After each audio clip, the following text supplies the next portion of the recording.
And some people say, I want a truck to feel like a truck. Okay, get a truck then. Get a different truck then. Don't get this then. Oh, but it ain't a truck. Okay, don't get this then. Don't get this. Oh, it's ugly. Don't get this then. Don't get this. I hate Elon. Don't get this then. Don't get this. After all the excitement, after all the hate, after all the negativity, after all the problems, after all the hype, what is it like owning a Tesla Cybertruck? Yo, welcome back to the channel, whether you're a longtime viewer or a new subscriber. I appreciate every single one of you. You could be anywhere in the world, but you're here with me and with the Cybertruck that I've had for over 1.5 years now, going on to 2 years. Now, this is my second Cybertruck, so, I've been through the whole wave. I had the original one in March 2024. I got this one in November 2024, so I'm telling you, I know about Cybertrucks. And I went through the whole wave of emotions. So it started with the big hype back when they unveiled it. They got me excited about it. That made me want to get one. I went through that hype, and then it died down for many years because it took forever to come out. And I finally get it. Then it was super hyped. All the celebrities had it, right? Everybody's talking about the Cybertruck. People taking pictures of it. People chasing it down the parking lot. Wherever you were, if you're one of those original foundation owners, you got a lot of attention. Most people liked it. Some people hated it, of course. But it was something completely different on the road. And that's what I liked about it. But then, things kind of changed. There were a lot of issues with them. A lot of people had problems with them. I had problems with my first one. And then, they got like a bad look to them. And then, things got political with Elon Musk, and then it really got ugly. I got the finger a few times. A lot of people that I know with Cybertrucks, whether online or in person, they got a lot of hate for the Cybertruck. People start putting stickers on the back, magnets on the back, talking about they're anti-Elon. They bought it before he went crazy, yada, yada, yada, all kind of things, right? But it got ugly. It got ugly. And then, the sales aren't as great as people would have thought. So basically, the hype is over. A lot of influencers and people got rid of them for whatever reasons. Problems, sold them, whatever, right? Me, I wanted it from the jump, so I needed me a Cybertruck. But the hype is all over. And what is it like having a Cybertruck after the hype? This is the Magback Elite case, and it's really not just a case. It looks cool. You can customize the accents to fit your needs. I made it match my son's high school football team, and it looks really cool. Not only that, it feels really good in your hand. It has a nice little pinky pillow at the bottom, and it has these nice side grips, so you're not gonna drop your phone. But the functionality is key. You have a smart finger loop that pulls out when you need grip, and it snaps perfectly flush when you don't need it. That way it's out of the way. But here's the game changer, the mounting. It's MagSafe, but with telescoping magnets that give you 3 times the holding strength. It's not going anywhere. You can use the included mag stick to mount your phone securely anywhere, car, kitchen, you name it. The built-in kickstand keeps it propped up in portrait or landscape mode instantly. And of course, it's a case. It has 360-degree protection with shock-absorbing corners and an edgeless screen protector design. It's tested for drops up to 6 feet. The screen is protected, the camera's protected, nice clickable buttons, customizable design. Hey, link is in the description. Thanks again, Magback, for sponsoring this video. First of all, here it is. It's a beautiful truck, and I wasn't gonna put a wrap on it, but then I ended up putting 3 PPFs on it. This is my 3rd one, and I like this one the best because it still looks like a Cybertruck, right? But I still see some on the road that are stainless steel. I'm like, man, I still like that look. But I really like this look. But I want to start with, first of all, since I have it off right now, if you get these wheel covers that I have damaged, that I have scraped because they stick out so much, actually scraped in a Chick-fil-A line, they will scratch your wheels. Look at that. They're scratched like that. That won't just rub off. These are literally damaged, right? So that's something to think about.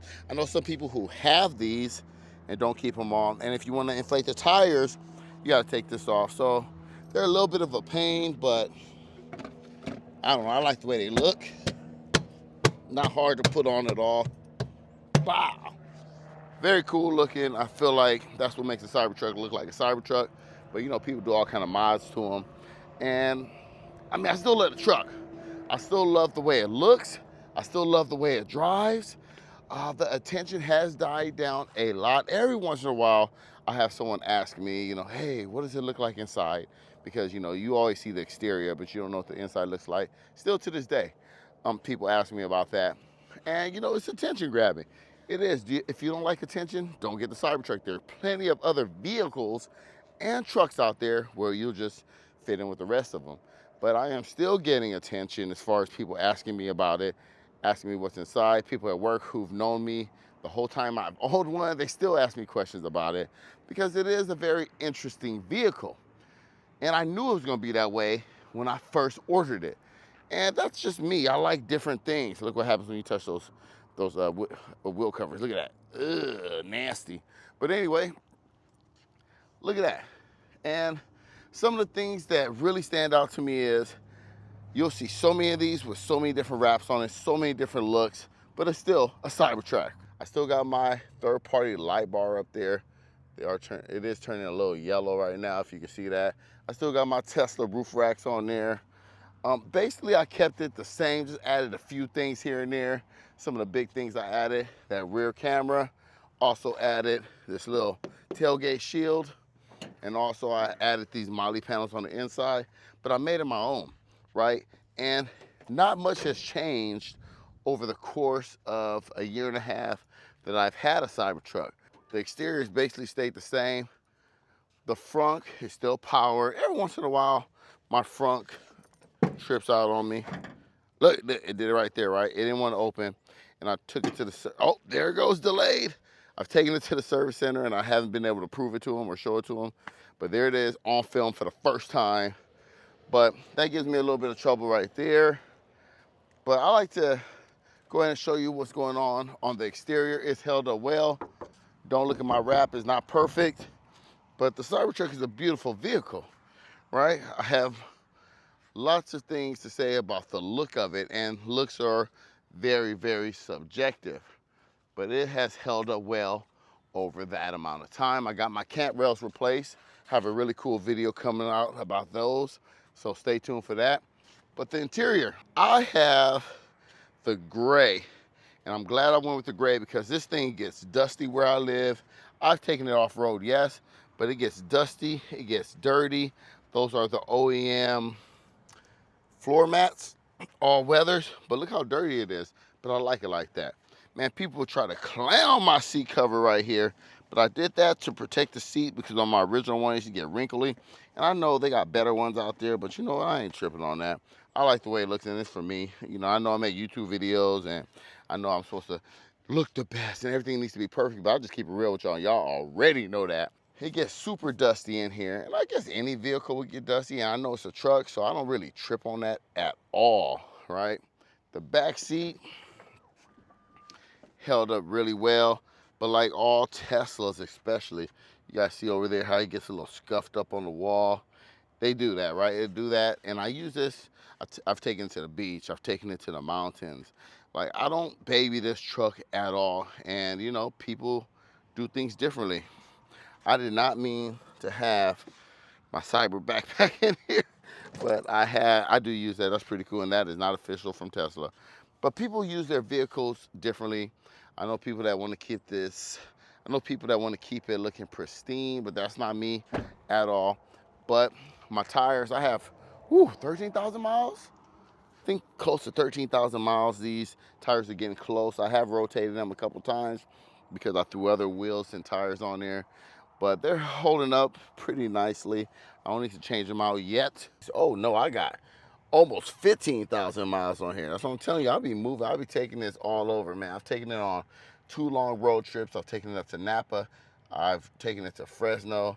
So I really, really use this truck a lot. I have used it as a truck, and I'll talk more about that when we get outside. But the steering wheel yoke squircle has held up well. I know that Teslas, if you wear lotion, a lot of lotion, if you have sweaty hands, this can get damaged, but so far mine is pretty good. And it's just a lot of the scuffs everywhere. You guys see those scuffs? I have scuffs and scratches everywhere because, you know, it is a truck and it's a lot of plastic. And with it being a lot of plastic in the places, that's what happens. I have this rear view mirror from Hanshow and it works well. Haven't given me any issues at all. A little loose, I guess I could tighten it, but I don't need it to be set because depending on the angle, I still see the same thing. So it doesn't matter, but yeah, I think it is a little loose now. I'll check on that a little bit later. But everything has held up well. It still drives the same, right? It's still super smooth. Look at that. It's still fun to drive. It's still a pleasure. Look at that. It feels high. It rides nicely. And we are rolling. Look at this sharp, sharp turn. Look at that. Man, my tires squeak on here. If you have a Cybertruck, do your tires squeak in parking lots always? Mine always squeak. But look at my rear wheel steering back there. 4-wheel steering. Very cool. But I really appreciate this Cybertruck because it's a lot of fun to drive. I mean, look how smooth this drives. It's like, you know, doesn't feel like a truck at all. The seats are super comfortable. Whenever we're going somewhere, I like choosing a Cybertruck because of the ride height, how smooth it is, how fun it is to drive. It's a big boy, and the only thing I don't like so much is the full self-driving, but people will bash it, but it's not bad at all. It's still really, really good. And mine doesn't hug the left lane as much, but people bash it. I wish I had Smart Summon. I still don't have Smart Summon on here, and you know, no one does. And also, no autopilot. So once my 12-month free subscription is up, I don't know what I'm going to do because I need to have a Tesla. I get Teslas so that they can drive me around, right? So I can have those autonomous features. But I use this as my daily driver. I love it. I drive it more than my other vehicles, and I use it as a truck when I need to use it as a truck. It is very capable. I've only pulled a horse trailer once. I haven't towed as much as, you know, some of you might, but that's not my day-to-day life. You know, I don't use it like that all the time. But when I do need to go to the local dump, when I do need to put something in the back, like bikes and things like that, it's very capable. It holds more space, obviously, than the Model X, the Model Y, definitely the Model 3, but it does a lot. And having a truck is like all I need from here on out. I see why people have trucks, because of the utility, because when you need it, you have it. And having a truck that can completely drive itself, and I'm not talking about just assist, completely drive itself through neighborhoods, to me that's a game changer. To have a truck with this speed, and I'm not a speed demon, but when I need to accelerate, I can accelerate. That's a game changer. When you have a truck that can raise the suspension, lower suspension, go off-roading, which is a ton of fun. I never thought that I'd be driving off-road, and I'm telling you, like, once you do it, you might be addicted like me. I just need to find people to go with me on a regular basis, and then it'll be, you know, and the time, of course. But it's been fun. I took my brother out with me, and it's been a lot of fun. And the accessories, so many accessories for the Cybertruck, Teslas in general. I will make a Cybertruck accessory video because I've added a lot of things, and I've kept some things that I've used for a while now. But this is the Tesla to get. If I only had one Tesla or enough money for one Tesla and that's it, it'd be a Cybertruck. I was reading on Twitter, online, and people were saying that every time I see a Cybertruck, it's only one man driving it, no family, no one else. All right, not where I am. Where I am, you'll see Cybertrucks galore. You'll see women driving, you'll see families, you know what I mean? So there's a lot of stereotypes and things about Cybertruck drivers and Cybertrucks in general that, you know, are stereotypes just like that, you know, that generalizations, or people just have negative outlooks on them. But the hype has definitely died down, and it's still a great vehicle to have. So, I mean, maybe in 5 years or in 8 years, you might look at the exterior and say, ugh, what were we thinking, right? It was ugly. That was a trendy thing, but I think the people who got it for the trends don't have them anymore, right? Because you weren't really a Cybertruck fan, in my opinion. You got it for different reasons, and that's cool too. But a lot of those people don't have them anymore. And that's pretty much, you know, that's life, you know.